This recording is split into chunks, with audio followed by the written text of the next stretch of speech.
The following is a Thorf TV production brought to you in cooperation with Jack Thorfinson.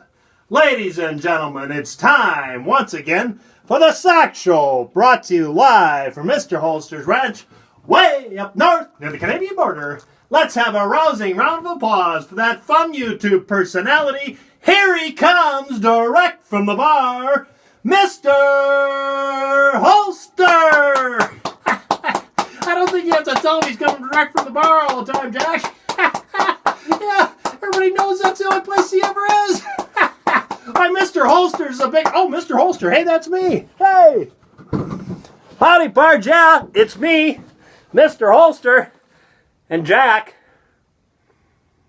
Jack, if you're gonna block the camera, at least look into it. Seriously? That's your good side. You're just going to give them a profile. Well, they can't even see your face, Jack. Come on. Why don't you move over here into the director's chair? There you go, buddy. You look good there. You look good tonight, Jack. Yeah. I was surprised after what happened last night. Well, let's see what Jack got out today. Ooh, look at that. You got out the Sazerac Rye and the Louisville Slugger. Woo-hoo. Well, let's get this show going. We got a lot to talk about, so let's, as Machine Gun Kelly would say, let's pop the top on this one. Oh. Oh, yeah, and it's a real cork. I do love Sazerac Rye. That is one of my favorites. One of my favorites, Jack. Okay. The old Louisville Slugger. One of these days we got to wash these things, Jack. West Texas dust. All things in moderation. Let's just put a little in there. Just enough to get the party going tonight. Yeah, it isn't very moderate, is it? Oh, well. We'll put the top back in this one. Machine Gun Kelly can pop it himself if he comes by. Okay. Tonight I'm going to have a little chaser. I don't usually have a beer with it, but tonight we're having a Brannigan Boilermaker. Yeah, if you're familiar with what I'm talking about, remember that. Here we go. We're having Imperial Jack. Imperial Jack, Rhinelander Brewing Company, which is near Monroe, Michigan. I love this stuff, and they were out of it at the liquor store last time I went to town, and the gal saved me some, and I picked it up today. There we go, Imperial Jack Double IPA. Let's pop the top on this one and get it in the old glass. Put that to the side. Put my pocket watch away. It's more use as a bottle opener, I'm afraid. Here we go. Let's see how I can do today on this one. Well, there. See, it didn't spill. Small wonders never cease.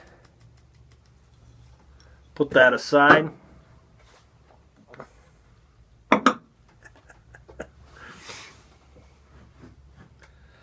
To the sunny slopes of long ago.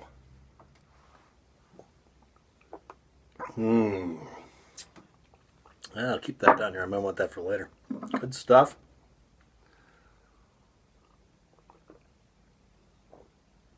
Ah, yeah. Okay. Yeah, I forgot my cigar. Tell you, I'm getting old. They say the first thing that goes is your mind. And I feel like I'm getting old because Jack and I, the other day, we were at the casino playing the slot machines, and mine came up 3 prunes. And I've been on this kick lately because Jack and I have been talking about it. He's been telling me all about his heritage. And if you didn't know you go back in Jack's background, his folks were from France and Maltese, apparently. And I decided to do a little research on mine, so I went to Ancestry.com to look up my family tree, and I found there were 3 dogs peeing on it. Long way to go for that joke, Jack. Jack was out last night, and was he howling? I'm afraid he had a few too many, because he came home with a manhole cover and tried to play it on the phonograph. You'll want to hang around for the whole show tonight, though, guys, because after the show, we're all going over to Sarah Lee's kitchen to watch her cupcakes rise.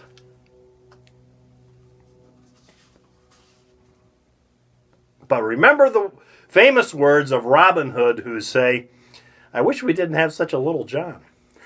Yeah. There you go. That's a good monologue, Jack. We'll just have another little sip of this Thumper IPA. I really do like that stuff. Liquor store was out of it, but she tracked it down for me at one of their other stores and had it sent up. And it kind of made me feel special. Well, yeah, pretty much for the first time in my life, actually. I'm going to put this to the side. We're going to get to work because I got a lot of things to do with my hands here. And what we're going to talk about tonight is, well, we're going to talk about a lot of things.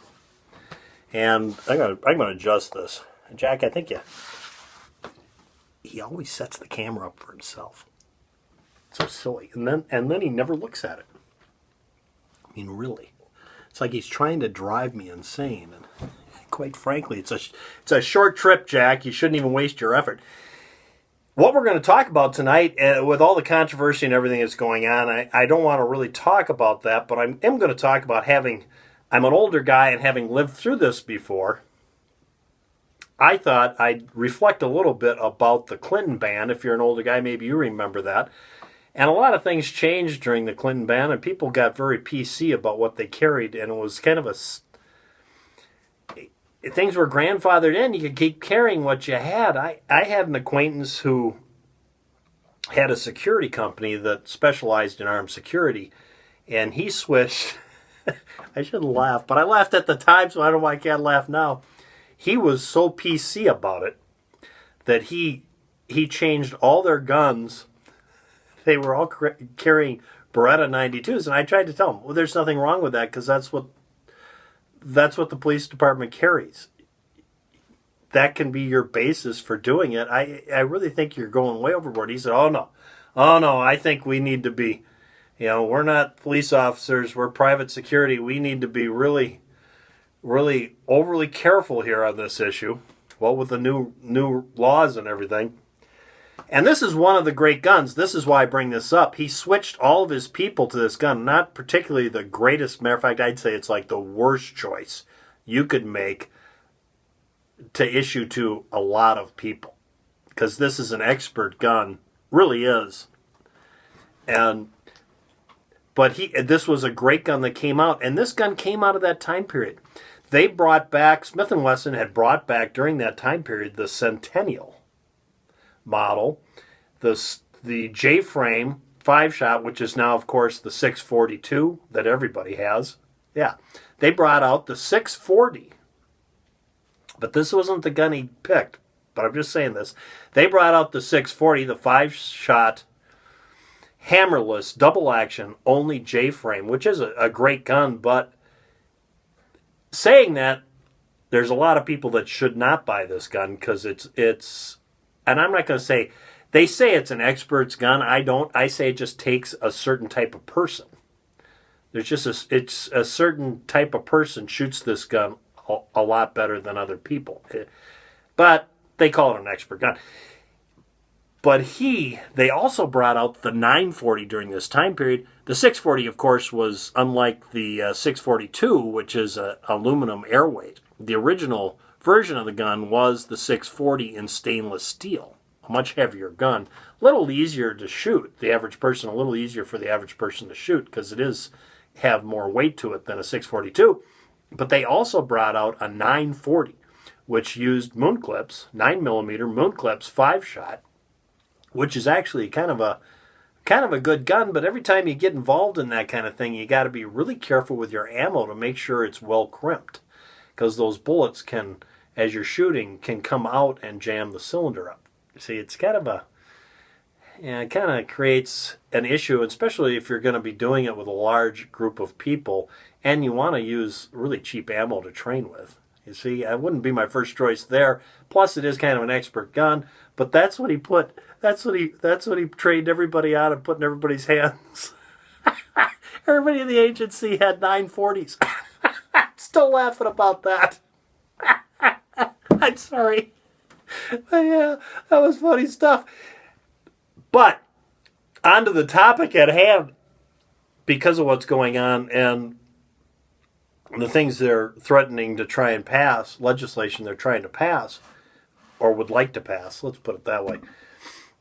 I go back to that ban, and a lot of agreements were made to make that ban, and one of them was that we'll let it go for 10 years, and then it has to be re-up. Congress has to re-up it, which was a smart thing to get into it. And the other thing was everything that's out there is grandfathered in.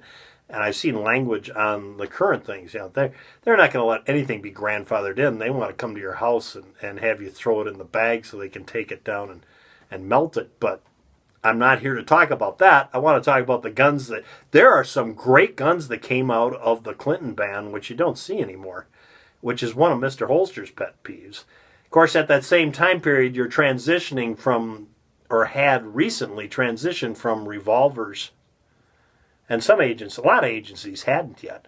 Transitioning from revolvers to automatics, and you had a lot of double action only automatics, which I really like those guns, because they're really good guns for concealed carry or home defense or whatever, a stiffer, longer trigger pull to keep somebody from doing something stupid, basically. And it gives you time to back off on your decision, which it isn't always that clear cut and immediate.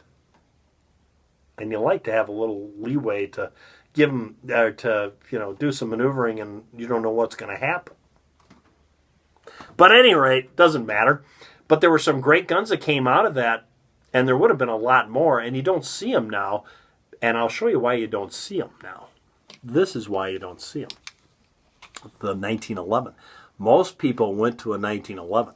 Instead of getting involved in the high-capacity magazine and everything they were hung up on, they all went back to the roots, back to the 1911. Yeah, and here you've got the SIG 1911 with which you can tell by the slide, that unique, really, because SIG can't make anything unless it gets a real high bore axis. Bore axis, yeah, they need a real high bore axis for some reason. It's somebody at SIG it's ingrained in them to try and get the barrel up as high as they can on a gun. So they kind of make that unique slide, but here they just add that slide to it. They don't change the position of the barrel any. So it's basically 1911. Just got that boxed off SIG look to it. Any rate, that's what happened. Is everybody went flying back to 1911s, and as a result, you don't have as many guns that came out of it as you probably would have. But still, there were some great guns, and one of the ones I used to carry as a backup was a Smith & Wesson. I'm going to say it was a 3906, but I have such a trouble with Smith & Wessons. Man, those numbers, there's so... If you got all the numbers of all the guns Smith & Wesson ever made, you couldn't stuff them into a dictionary. I mean, they're just... And they're all over the board. It's like somebody decided, well, I'm just going to use this number here. They are. You got to be a genius because you have to have a pornographic memory, as Jack says. Isn't that what you said the other night? You had a pornographic memory, Jack? Yeah, you got to... Hey, that should be a photographic memory, Jack. That must have been the joke. Sorry, I missed it. That was funny, Jack. At any rate, you got to have a photographic memory to remember all the numbers that Smith & Wesson ever made. And I think it was a 3906 or... I don't know, but it was stainless steel, 9mm magazine. I think it had 8 rounds, but I'm not really sure. Double action only. I used to carry that as a backup. It was a nice little gun. It really was. And what I'm talking about is a gun you have a full grip frame on with about a 3.5 inch to 4 inch barrel, something in that range, or 3.25 inch to 4 inch barrel. Kind of like just a little bit shrunk down full service gun. Just a little bit shrunk down, but still a full grip frame. And of course thin, because single stack magazines were the thing of the day. You see? And these are the guns, and that's one of the reasons I really like that SIG 239 I have. Yeah, these were the guns of the day. A lot of those came out during that time period, and there were some great guns. And if you watch my channel too much, which, well, that would be like at all. But if you've watched my channel a lot in the past, you know I always talk about, I don't understand why the manufacturers don't make a full grip frame gun with like a 4-inch to 3.5-inch barrel with a single stack magazine that would be easy to conceal. And I think there's a hesitancy. They think they can't sell them because they think they have to have as many rounds as they can cram in a magazine. And I can see the desire to have that loaded in the gun, but you know, it's pretty easy just to slam a new magazine in. It's not that big a deal, says I. At any rate, the only people that I can think of that are making guns like that, of course, you have all the SIGs that are single, well, not all the SIGs, but there's a couple SIGs that are like that. And you have the cars, which I'm kind of, you know, I've gotten cold on those because I've seen enough triggers go bad on them. They seem to break, is what I'm saying. But there would have been more, I think, and they might have stuck in if it wouldn't have been for the 1911, because the 1911 just had a real resurgence. And that's Smith & Wesson came along and started making them. And Kimber came out of that, too. Yeah, and a lot of improvements were made. Mostly Kimber kind of was at the head. Well, they weren't the starters, but they grabbed on it and capitalized on that softening of the edges and soapstoning it. And a lot of stuff happened back then. There's very interesting things in the firearm industry. And I only talk about that because Jack and I were talking about the other night when all this controversy and with everybody, and we remembered those days, and it's kind of a repeat.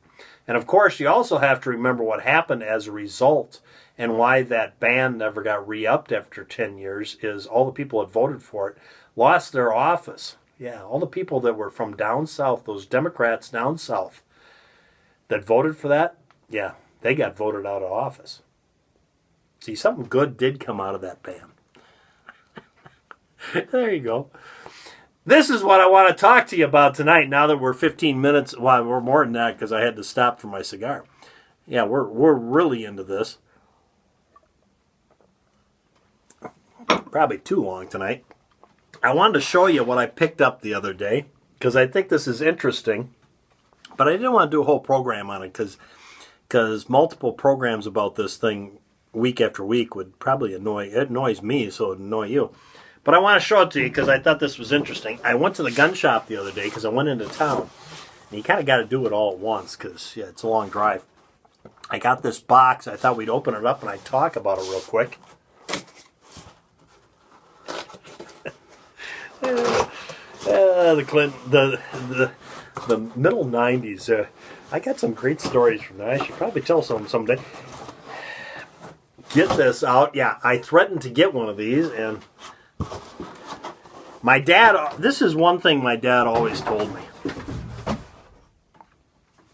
And, of course, my dad was, if you're familiar with my channel, if not, I'll bring you up to snuff on my dad. My dad was in the Navy during the war. He was in bomb disposal in the Philippines.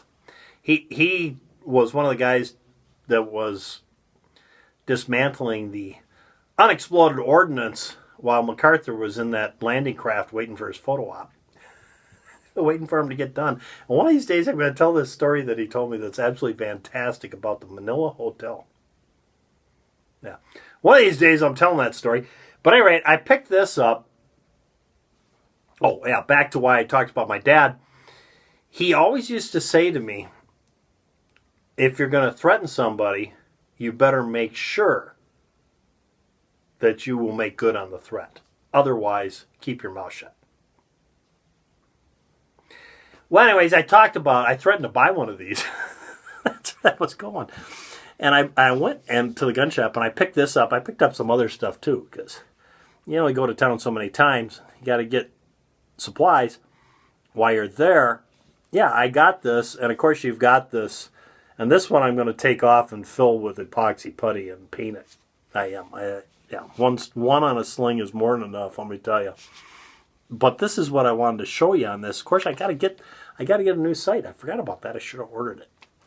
Got to order myself that night sight for the front, but this is what I wanted to show you. Every time I buy one of these, this is number 3, and each one's different. Look at what they did now. You can't make this stuff up, can you? But this is all right because one of these guns has to be painted for wintertime camouflage. And so it's going to be this one because now I got some white on there. It actually works for me. This actually works for Mr. Holster. He's a lucky guy, but I thought that was funny. I don't know why they thought they had to embroider this. Probably because people said, and it is, cheesy. Because it really is cheesy.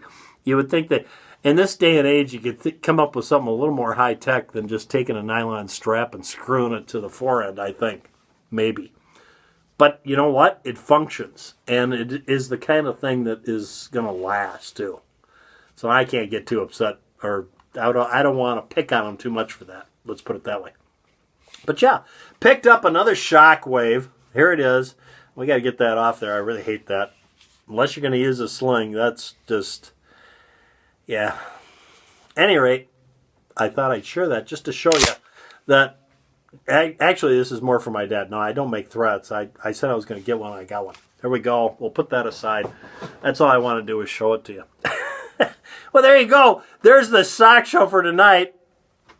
I'm going to bring it to a screeching halt here at like 23 minutes. I don't know where I'm at now. I'm guessing. And that's like 23 minutes of your life you'll never, ever get back again, by the way. Just let you know. I want to bring that up because, yeah.